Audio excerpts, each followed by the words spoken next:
Yo, yo, yo, it's Overflow. What's going on, you guys? How are you guys doing today?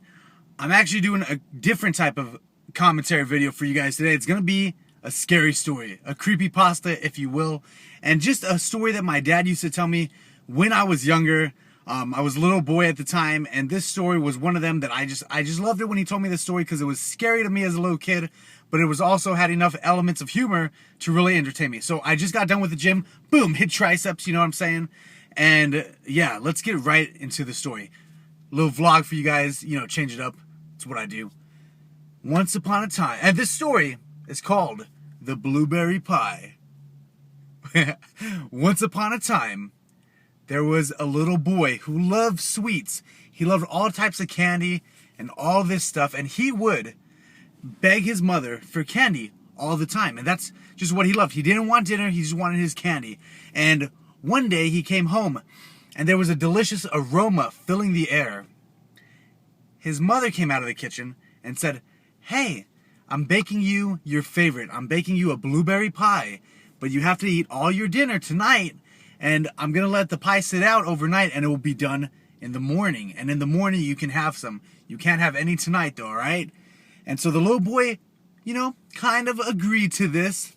And he said, "It's all right. I'll just have it in the morning." A little bit reluctant, but he was like, okay, that's fine. He ate all his dinner. He got ready for bed, and he looked forward to eating that pie in the morning. And that blueberry pie, she sat it up on the counter. It was on the counter, filling the room with the delicious blueberry pie smell. And as the boy was sleeping, he woke up with a little rumbly in his tumbly, and he decided to go downstairs. And he said he wasn't going to have any of the pie. He wasn't going to have any, but he wanted to see it. So he walks down the stairs, boom, boom, boom, boom, walks down, looks at the pie. Man, it looks so great, all right? And the pie starts shaking back and forth a little bit. He's wondering what's going on. And he hears noises. He hears some type of noise. It almost sounds like kids crying. It sounds like kids crying and screaming. And so he gets a little bit scared. And then the pie opens up. Boom, boom. And stairs come out of the pie. He walks up the stairs and he walks into the blueberry pie. And as he walks in there, it's all dark and he cannot see anything. He walks down and he hears kids crying, "I want my mommy. Please, please, I want my mommy. I want my daddy." And he walks down the stairs further and he walks into the dark.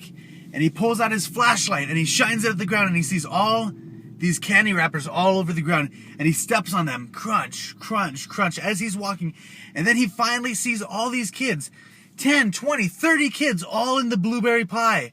And they're all full and stuffed. Their bellies are all fat. They're full of candy. They got candy wrappers around them, eating candies. And they're crying, "I have a tummy ache. I want my mommy. I shouldn't have been eating all this candy." And then the little boy sees them and he wants to help them. Obviously, he wants to get them out of this pie. And so he starts telling them, come on, we got to get out of here. We got to get out of here. And, sorry, broke the character. We got to be very serious. And so he gets these little kids and he tries to get them to stand up to come with him, but they're just so full and fat that they can't get up. So he goes, "I have an idea." He runs out of the blueberry pie and comes back and brings spinach and, chicken and good stuff, brings it in, feeds the kids it, and it gives them the energy to get up, and they all start to run out of the blueberry pie. And then that's when they let him know, "Hey, we all like sweets, and we were coaxed into coming in here by the boogeyman, right?" So he looks back, and there's this big boogeyman. I always imagine him as the guy from Nightmare Before Christmas, Mr. Oogie Boogie. So Mr. Oogie Boogie was behind him, and he was chasing after them. "Blah, you gotta eat this candy. You gotta eat it." So the little boy, as he's leading the kids out, he turns around and he says, "No, we're not gonna have any more of this candy." He picks up some of the candy that was on the ground. He picks it up and shoves it in the boogeyman's mouth. Boom, boom, shoves it in his mouth. And finally, he stuffs that boogeyman up so much that the boogeyman falls over with his belly all full and starts crying, "I want my mommy. I want my parents. I don't want all this candy." And then the little boy looks at the blueberry pie, the opening of it, and the stairs start to close. So he runs out, and all the little kids are out, and he runs out, and he dives out of the blueberry pie before it closes up, and he's safe with all the other kids. And he never had too many sweets again. He changed his habits, started eating good food, and didn't eat too much bad stuff. And I don't know how he explained all the kids being in his house or anything like that, but that was, that's the end. Yeah, hope that you guys enjoyed that story. I thought it was, it's a story that my dad always told me as a little kid, and I don't know, I was pretty small at the time, but that story is one that I always kind of thought was cool. I don't know how the blueberry pie hat was big enough for him to be in there.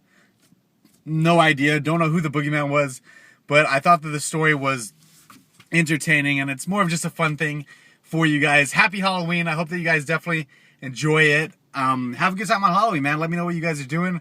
Let me know what you thought of this story, for sure. And you guys are beautiful. Love you guys. Leave that love. You know, funny stories, switching it up on you. And I will talk to you guys next time. I am over and out.